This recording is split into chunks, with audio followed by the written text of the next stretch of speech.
Hi friends, അപ്പോൾ ഇന്ന് ഞാൻ പോകുന്നത് ബ്രൂക്ലിൻ ബ്രിഡ്ജ് കാണാൻ വേണ്ടിയിട്ടാണ്.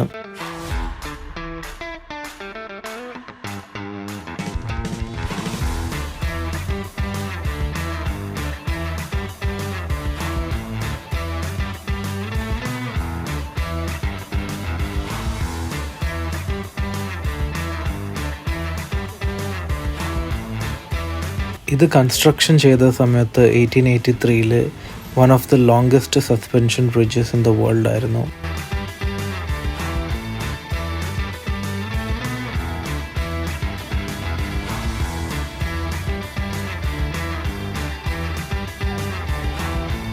അതേപോലെ ബ്രിഡ്ജ് കയറുന്ന മുന്നേയായിട്ട് നിങ്ങൾക്ക് ഇവിടെ ഒരുപാട് സ്ട്രീറ്റ് വെൻഡേഴ്സിനെ കാണാൻ സാധിക്കും.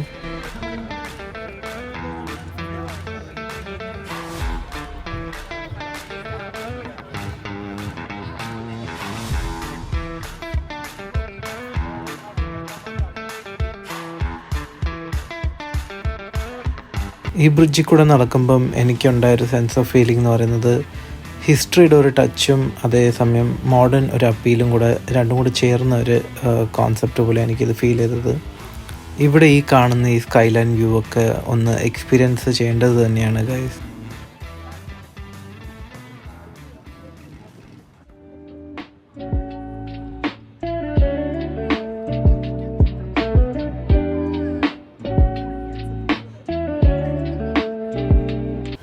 One of the famous landmarks in America എന്ന് പറയുന്ന ഈ ഒരു സ്പോട്ടിൽ നിന്ന് കഴിയുമ്പോഴത്തേക്കിനും നിങ്ങൾക്ക് കാണാൻ പറ്റിയത് ഈസ്റ്റ് റിവർ കാണാൻ സാധിക്കും. അതേപോലെ തന്നെ ലോവർ മാൻഹാറ്റൻ സ്കൈലൈൻ കാണാൻ സാധിക്കും. പിന്നെ ദൂരത്തിൽ സ്റ്റാച്യു ഓഫ് ലിബർട്ടിയും കാണാൻ സാധിക്കുന്നുണ്ട്. അതേപോലെ വേൾഡ് ട്രേഡ് സെൻറ്ററും.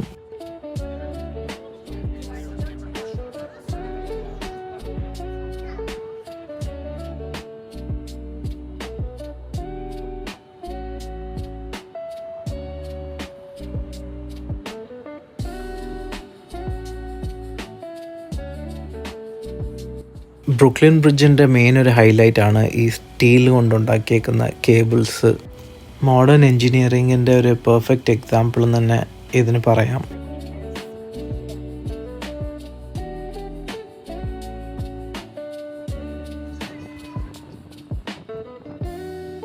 ഈ ഒരു ബ്രിഡ്ജ് കൺസ്ട്രക്ട് ചെയ്തതിൻ്റെ ഒരു മെയിൻ കാരണം എന്ന് പറയുന്നത് 19th സെഞ്ച്വറിയിൽ മാൻഹാറ്റനും ബ്രൂക്ലിനും രണ്ടും വേറെ സിറ്റീസ് ആയിരുന്നു. ആ ഒരു കാലഘട്ടത്ത് ആൾക്കാർ കൂടുതലും ആശ്രയിച്ചിരുന്നത് ഫെറീസിലാണ്. അതായത് 1000 കണക്കിന് ആൾക്കാർ ബ്രൂക്ലിനിൽ നിന്ന് മാൻഹാറ്റനും മാൻഹാറ്റനിൽ നിന്ന് ബ്രൂക്ലിനും വഴി ഇങ്ങനെ ജോലിക്ക് പിന്നെ ബിസിനസ്സിനായാലും ട്രേഡിന് വേണ്ടിയിട്ടൊക്കെ ആൾക്കാർ അങ്ങോട്ടും ഇങ്ങോട്ടും മൂവ് ചെയ്യേണ്ട ഒരു അവസ്ഥയായിരുന്നു. അപ്പോൾ ആ സമയത്ത് ഫെറി എന്ന് പറയുമ്പം ഒരുപാട് ഡിലേ ഉണ്ടാക്കിയിട്ടുണ്ടായിരുന്നു. ഈ മഴയും വെയിലും അല്ലെങ്കിൽ ഐസും ഫോഗും ഇതൊക്കെ കാരണം ഒരുപാട് ട്രാഫിക് കൂടിയിട്ട് ആൾക്കാർക്ക് കമ്മ്യൂട്ട് ചെയ്യാനുള്ള ഒരു ബുദ്ധിമുട്ടും അത് കൂടി. അപ്പോഴാണ് ഈ ബ്രൂക്ലിൻ ബ്രിഡ്ജ് കൺസ്ട്രക്ട് ചെയ്ത് അവർ അതിനെ ഉള്ള ആ ഒരു ഡിലേ ഫെറി എന്നുള്ള ഒരു ഡിലേ കുറയ്ക്കാൻ വേണ്ടിയിട്ടും ബിസിനസ്സൊക്കെ ഫാസ്റ്റായിട്ട് മൂവ് ചെയ്യാൻ വേണ്ടിയിട്ടുമാണ് ഈ ബ്രിഡ്ജ് അവർ അന്ന് കൺസ്ട്രക്ട് ചെയ്തത്.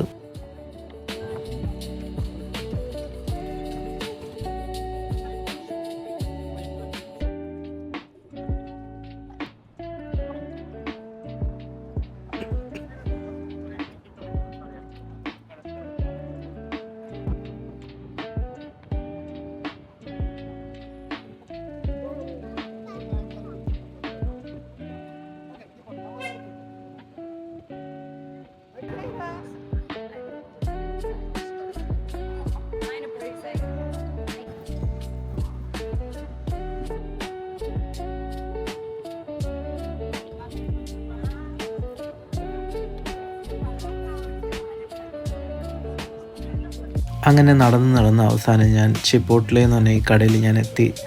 ഇവിടെ ഹെൽത്തി ഓപ്ഷൻ കിട്ടും. നമുക്ക് ചിക്കൻ വിത്ത് റൈസ് ആൻഡ് ചീസൊക്കെ ആയിട്ട് ഞാൻ ഇവിടെ കഴിക്കാൻ ഇന്നത്തെ ലഞ്ച് ഇവിടെ ആക്കി. അങ്ങനെ ഞാൻ ഫുഡൊക്കെ കഴിച്ച് കഴിഞ്ഞിട്ട് ബ്രൂക്ലിൻ ബ്രിഡ്ജിൻ്റെ തൊട്ടപ്പുറത്തുള്ള സ്ഥലത്തിൽ, അതായത് ഡംബോ എന്ന് പറഞ്ഞ ഈ ഒരു സ്പോട്ടിലാണ് വന്നിറങ്ങിയേക്കുന്നത്. ഇവിടെ നിൽക്കുന്ന ആൾക്കാരൊക്കെ ഫെറിക്ക് വേണ്ടി വെയിറ്റ് ചെയ്യുന്നവരാണ്. അപ്പോൾ ഫെറി എടുത്ത് ഈ വെള്ളത്തിൽ കൂടെയൊക്കെ പോകുമ്പം അതൊരു നല്ലൊരു എക്സ്പീരിയൻസ് തന്നെയാണ്.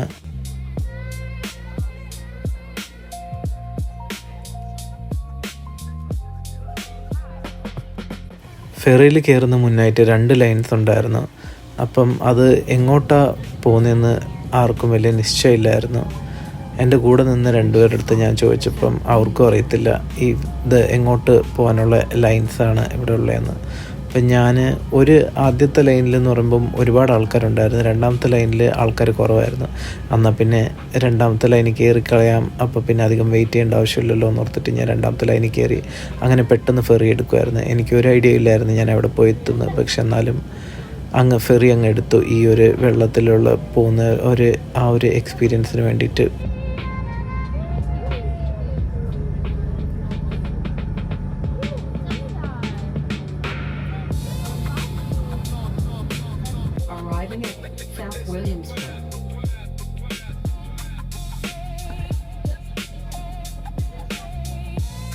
ഇവിടെ വന്ന് ഇറങ്ങിയതിന് ശേഷമാണ് എനിക്ക് മനസ്സിലായത് ആക്ച്വലി ഇവിടെ വരുന്നതിൻ്റെ പ്രത്യേകത എന്തോന്നുള്ളത്. അതായത് സൺസെറ്റിൻ്റെ ആ ഒരു ടൈമിൽ ഇവിടെ നിന്ന് കഴിഞ്ഞാൽ നമുക്ക് കിട്ടുന്ന ആ ഒരു വ്യൂവ് അതങ്ങനെ കണ്ടുകൊണ്ടിരിക്കാൻ വളരെ നല്ലൊരു ഫീലിംഗ് തന്നെയാണ്. ഇവിടുത്തെ മെയിൻ ഒരു ഹൈലൈറ്റ് എന്ന് പറയുന്നത് ഇത് തന്നെയാണ്. ഇതൊരു ഗോൾഡൻ അവർ, അതായത് സൺസെറ്റിൻ്റെ കുറച്ച് മുന്നേ ആയിട്ടുള്ള അല്ലെങ്കിൽ 1 മണിക്കൂർ മുന്നേ ഉള്ളൊരു ടൈമാണ്.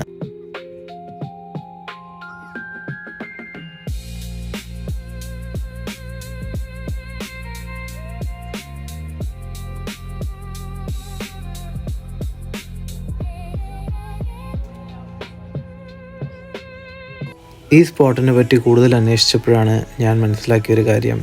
അതായത് നൈറ്റ് വരെ ഇവിടെ നിൽക്കുകയാണെങ്കിൽ നമുക്ക് ഫുള്ള് ലൈറ്റ്സൊക്കെ, ബിൽഡിങ്സിൽ ലൈറ്റ്സൊക്കെ ആയിട്ട് കാണാൻ സാധിക്കും എന്നുള്ളത്. അപ്പോൾ അത് വേറൊരു രീതിയിലുള്ള ഒരു വ്യൂ തന്നെയാണ്. അപ്പോൾ അതും കൂടെ എൻജോയ് ചെയ്തിട്ട് തിരിച്ച് വീട്ടിൽ പോകാന്നുള്ള രീതിയിൽ ഞാൻ ഒരു 2 മണിക്കൂറും കൂടെ എക്സ്ട്രാ അവിടെ ഇരിക്കുമായിരുന്നു.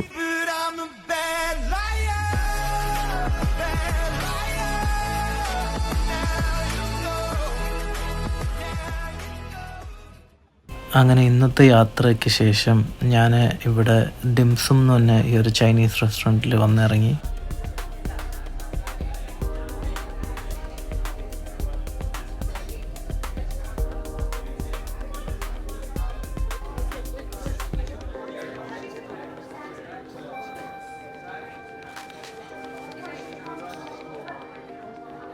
അങ്ങനെ ഗൂഗിൾ ചെയ്ത് നോക്കിയപ്പം ഏറ്റവും ബെസ്റ്റ് അല്ലെങ്കിൽ ഫാസ്റ്റസ്റ്റ് സെല്ലിംഗ് ആയിട്ടുള്ള 3 ടൈപ്പ് മോമോസാണ് ഞാൻ കണ്ടത്. അപ്പം അത് 3 കൂടി ഓർഡർ ചെയ്യാമെന്ന് ഓർത്തിട്ട് ഞാൻ 3 ഓർഡർ ചെയ്തു. ചൈനീസ് ഫുഡിനോട് പ്രത്യേകിച്ചൊരു താല്പര്യം ഉള്ളതുകൊണ്ട് തന്നെ എനിക്ക് ഫുഡ് എല്ലാം തന്നെ ഇഷ്ടപ്പെട്ടു. ഫുഡൊക്കെ കഴിച്ച് കഴിഞ്ഞിട്ട് തിരിച്ച് മടങ്ങുന്ന വഴിക്കായിരുന്നു ഫിനാൻഷ്യൽ ഡിസ്ട്രിക്റ്റ് എന്ന ഈ ഒരു ഏരിയ. ഇവിടെയാണ് വേൾഡ് ട്രേഡ് സെൻറ്ററും ഓക്യുലസും ഒക്കെ ഉള്ളത്. സത്യം പറഞ്ഞാൽ ചെറിയൊരു ഉൾവയ ഉണ്ടായിരുന്നു ഇതുവഴി കൂടെയൊക്കെ രാത്രി ഒറ്റയ്ക്ക് നടക്കാൻ. കാരണം ഒന്നാമത് അറിയാത്ത സ്ഥലമാണ്, പിന്നെ ആൾക്കാരൊക്കെ കുറവായി തുടങ്ങിയായിരുന്നു. അങ്ങനെ ഇന്നത്തെ വീഡിയോ ഇവിടെ അവസാനിക്കുകയാണ് ഗൈസ്. ഞാൻ വേൾഡ് ട്രേഡ് സെൻറ്ററിനകത്ത് പോയിട്ട് ഉള്ള വീഡിയോ അടുത്തത് ഇടുന്നതായിരിക്കും. അപ്പോൾ അതുവരെ stay tune, take care, by.